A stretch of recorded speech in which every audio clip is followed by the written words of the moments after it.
Hey people, in this quick tutorial I'm going to show you how to update your PS5 games manually and automatically. Now first, to automatically update any game on your PS5, you want to navigate to it here on the home page, then you want to press the options key on your PS5 controller. This will bring up this menu, then you want to select check for update. Your PS5 will check for update. At the moment this game is fully up to date, however if it wasn't, it would auto update from here. Now the best way to update your games is automatically when you put your PS5 into sleep mode. So to do this, you want to make sure a few settings are on first. You want to come up to settings here at the top, then you want to come down to save data and game app settings.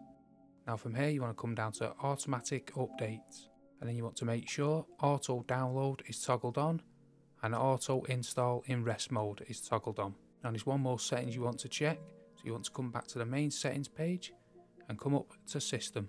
Now from system you want to come down to power saving. Now you want features available in rest mode.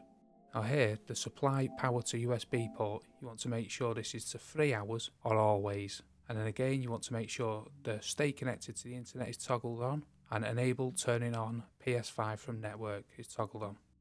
So once all them settings are set up, the next time you turn off, you want to press the PlayStation button on your control pad and come along to the power options, and then you want to select enter rest mode. If you select turn off, your games will not update, or your PS5. So you want to enter rest mode, and that is how to manually and automatically update your PS5 games and your PS5. I hope that video was helpful, and if it was, smash the like, smash the subscribe, and thanks for watching.